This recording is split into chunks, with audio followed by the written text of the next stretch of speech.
Hello दोस्तों, हम लोग अब देखेंगे समद्विबाहु समलंब चतुर्भुज के बारे में। ये एक समलंब चतुर्भुज है जिसकी भुजाएं असमांतर भुजाएं BC और AD ये दोनों आपस में बराबर है।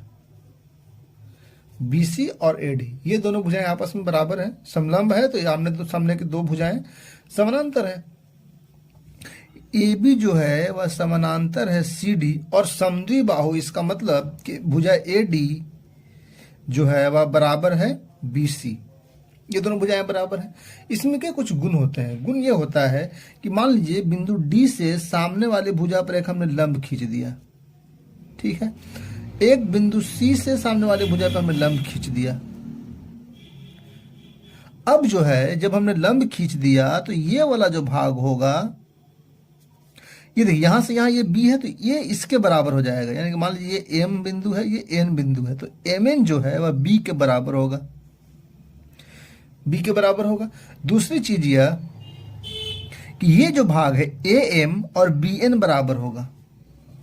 अगर मान लीजिए कि DM परपेंडिकुलर है AB तथा CN परपेंडिकुलर है AB, तो इस स्थिति में AM जो होता है वह BN के बराबर होता है अगर समद्विबाहु समलंब है तो।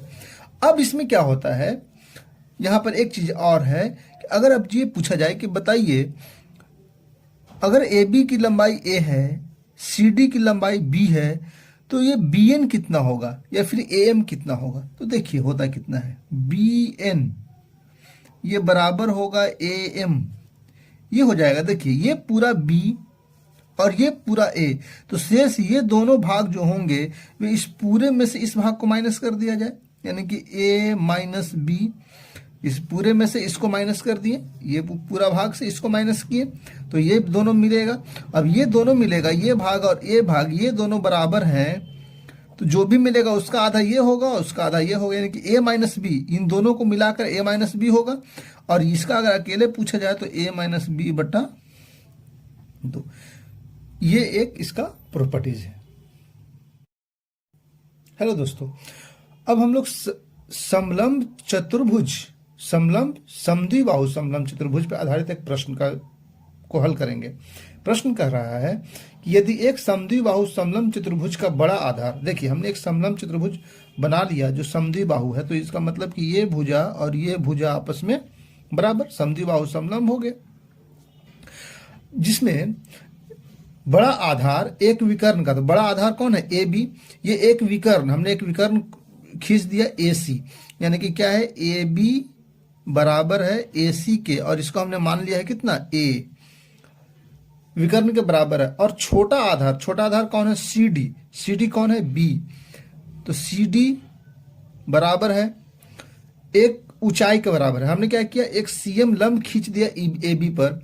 अब CM AB पर जो लंब खींचे ही ऊंचाई हो गया, ये CM के बराबर है और ये कितना हो जाएगा B, हमने B मान लिया है। आधार के एक ऊंचाई के बराबर है, तो छोटे आधार का बड़े आधार से अनुपात बताइए, यानी कि बताना है छोटे आधार से बड़े आधार यानी कि B बटा A का मान बताना है कितना होगा। अब देखिए जब इस प्रश्न को हम हल करेंगे तो क्या करेंगे, देखिए ये एक समकोण त्रिभुज बन रहा है, ये बन रहा है ना समकोण त्रिभुज। समकोण त्रिभुज है AMC एक समकोण त्रिभुज बना।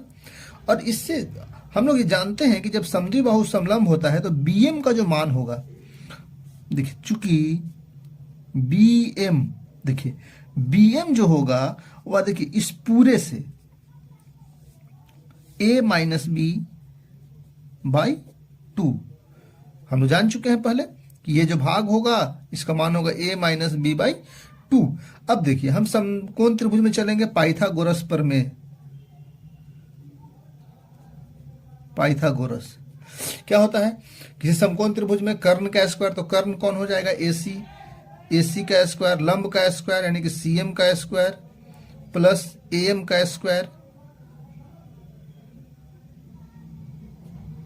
ना, AM का स्क्वायर। देखिए AC कितना, AC बराबर है AB, तो यह भी कितना A, यानी कि A का square equal to C M, C M कौन, सी एम यानी कि ऊंचाई, और ये बराबर है बी के, ये है बी, तो B square C M B का square plus A M, A M हमने ज्ञात नहीं किया है, हम ए एम को ऐसे लिख सकते हैं, देखिएगा इस वाले भाग को लिखना है, इस वाले भाग को, ए एम को हम लिख सकते हैं A B minus B M, इस पूरे से ए बी से इस वाले भाग को माइनस कर देंगे तो ये भाग निकल जाएगा, इसका होल स्क्वायर।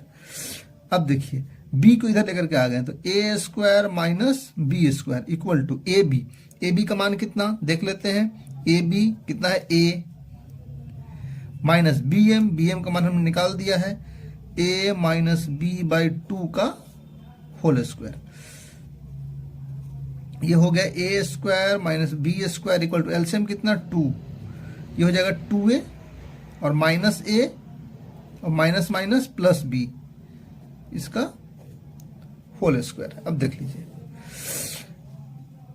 ए स्क्वायर माइनस बी स्क्वायर को हम लिख सकते हैं a minus B into A plus B equal to, अब 2a में से a माइनस होगा तो क्या बचेगा a, और ये है प्लस b का होल स्क्वायर, और नीचे में है 2 का स्क्वायर यानी कि 4, 2 का स्क्वायर 4 हो जाएगा ना। देखिए a minus B into A plus B बराबर a प्लस बी का 2a माइनस a कितना a प्लस b का होल स्क्वायर और 2 का स्क्वायर 4। अब देखिए a प्लस बी से a के प्लस बी कैंसिल हो जाएगा, इधर क्या बच जाएगा, इस 4 को इधर लेकर आ जाते हैं गुना में, 4 भाग में इधर आएगा गुना हो जाएगा, तो 4 into A minus B equal to इधर बचेगा a प्लस बी। अब यहां क्या हो जाएगा 4a minus 4b equal to a plus B, गुना कर दिए। अब a वाले को एक तरफ, तो 4a, a को इधर लाएंगे तो माइनस a और b को उधर ले जाएंगे तो प्लस हो जाएगा b प्लस 4b, ये हो जाएगा 3a, 4a minus a 3a और b प्लस 4b कितना 5b। अब देखिए हमको क्या ज्ञात करना था, छोटे आधार का बड़े आधार से, छोटा आधार कौन है b, यानी कि हम लिखते हैं b बट्टा a, a को उधर लेकर जाएंगे तो 5 को इधर लाना पड़ेगा, 5 इधर गुना में है तो भाग में आ जाएगा, इधर 3 बटा 5, ये हुआ। तो समद्वि बाहु समलंब पे इस तरह का प्रश्न पूछा जा सकता है, हम उसको ऐसे ही बनाएंगे। धन्यवाद।